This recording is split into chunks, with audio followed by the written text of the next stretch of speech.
qui est certain, c'est que être dans le déni du vieillir, faire comme si on ne vieillissait pas, s'accrocher de manière pathétique à sa jeunesse, ça n'aide pas à bien vieillir.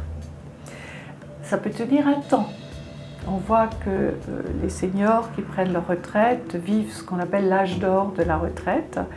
On a des tas de projets, on a toute cette liberté de temps qui arrive. Donc, ça peut donner l'impression, et d'ailleurs c'est une expression qu'on emploie, de seconde adolescence. On dit souvent des seniors qu'ils vivent une seconde adolescence. Mais ça ne dure qu'un temps, car le corps vieillit et tôt ou tard on est confronté à une plus grande fragilité, une plus grande vulnérabilité. Donc ce qui est très important, c'est d'affronter ces peurs. Alors, affronter ces peurs, c'est d'abord les identifier. Quand j'anime mes séminaires sur l'art de bien vieillir, c'est un atelier incontournable. Nous passons une demi-journée à regarder en face nos peurs.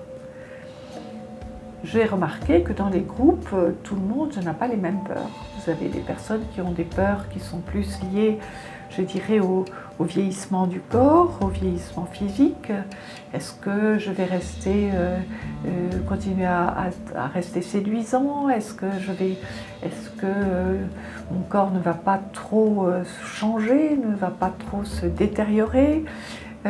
Il y a des personnes qui ont au contraire des peurs qui sont liées à la détérioration éventuelle de leur mémoire, de leur pensée, de leur cerveau, qui ont peur de perdre la tête. Vous avez des personnes qui vont mettre leur peur beaucoup plus sur la peur de la perte d'autonomie, hein, devenir dépendant, comme on dit, être obligé de demander de l'aide aux autres. Vous avez des personnes qui vont avoir une peur qui est celle de la solitude ou de l'isolement. Est-ce que en vieillissant, je peux perdre des amis, je peux perdre un conjoint, est-ce que je ne vais pas vieillir seule?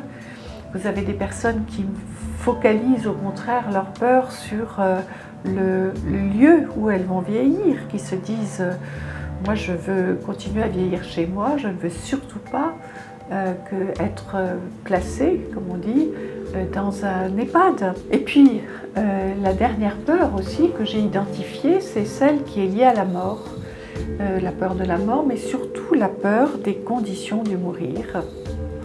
Et c'est très important que des personnes donc qui avancent en âge identifient l'ensemble de ces peurs pour pouvoir justement les affronter. J'ai remarqué, puisque je me suis beaucoup promenée dans les établissements pour personnes dépendantes, dans les établissements dans lesquels vous avez des personnes atteintes de la maladie d'Alzheimer, que ces personnes, souvent, sont des personnes qui ont des peurs, on peut dire, qu'elles n'ont jamais identifiées, qui sont en quelque sorte dans les placards et qui ressurgissent évidemment dans ces moments de fragilité. C'est pour ça que dans mes séminaires, je dis que la première chose à faire, c'est est-ce que j'ai des peurs? Est-ce que je peux les regarder en face?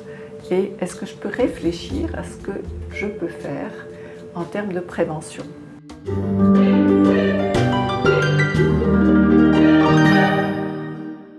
Il y a une question que l'on me pose parfois, qui est de savoir si les personnes croyantes ont moins peur de vieillir que les autres, parce que peut-être que leurs croyances font qu'elles ont moins peur de la mort. Je dirais que non, pas forcément. Il y a effectivement des personnes croyantes qui ont peut-être moins peur de la mort parce qu'elles ont une foi qui est solidement, je dirais, ancrée. Mais Moi j'ai connu des gens qui n'avaient pas du tout de croyances religieuses et qui étaient assez sereines, des personnes assez sereines face à la mort. Pourquoi? Parce qu'au fond, elles avaient une épaisseur de vie. Elles avaient le sentiment d'avoir pleinement vécu, d'avoir fait ce qu'elles avaient à faire, et elles étaient au fond assez en paix avec elles-mêmes.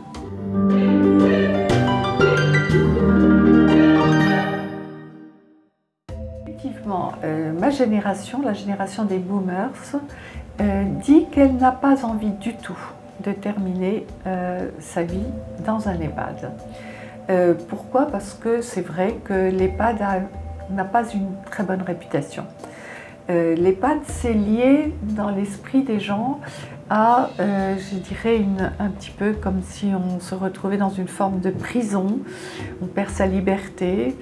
Le fait aussi qu'on se voit assigner un lit de 90 cm de large, comme si on était pensionnaire, alors qu'on a vécu toute sa vie dans un lit peut-être une bonne partie de sa vie dans un lit double, par exemple.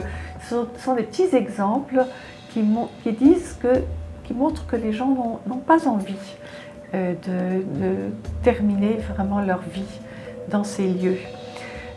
Alors c'est un petit peu injuste cette mauvaise image que l'on a des EHPAD, parce qu'il y a évidemment des EHPAD qui sont très bien et d'autres qui le sont beaucoup moins.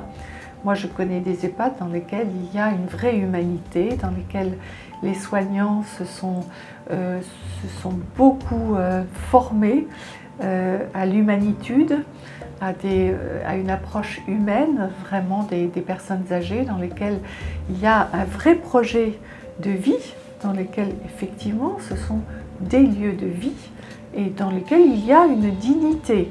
Donc je pense qu'il faut faire la part des choses. Malgré tout, ma génération réfléchit à toutes les possibilités qui éviteraient effectivement l'EHPAD. Et d'ailleurs c'est quelque chose qui est tout à fait à l'ordre du jour aujourd'hui, c'est très d'actualité. Quelles sont les alternatives possibles en termes de lieux? Est-ce que vieillir en colocation avec avec des amis, vieillir dans des lieux intergénérationnels, vieillir peut-être à domicile, mais avec des domiciles qui seraient aménagés de façon à ce qu'on puisse y rester jusqu'au bout. Et puis il y a aussi ces résidences-services qui se développent beaucoup aujourd'hui, où les gens sont chez eux, mais avec des services à disposition, avec la sécurité, avec la convivialité. Deux raisons pour lesquelles les gens effectivement peuvent hésiter à rester chez eux quand ils avancent en âge et qu'ils deviennent plus fragiles et plus vulnérables. Je voudrais citer ce texte qui s'appelle le cahier de Marie, que j'avais cité dans un de mes ouvrages. Cette vieille dame qui ne voulait pas terminer sa vie dans un EHPAD, mais qui finalement se dit au fond, je vais essayer d'être une petite lumière pour les autres dans cet EHPAD. Et elle avait eu cette expression très jolie, elle avait dit: ce qui est important pour une bougie, c'est pas l'endroit où elle est posée, c'est qu'elle continue à brûler et à éclairer autour d'elle. Donc c'est ce qu'elle essayait de faire effectivement.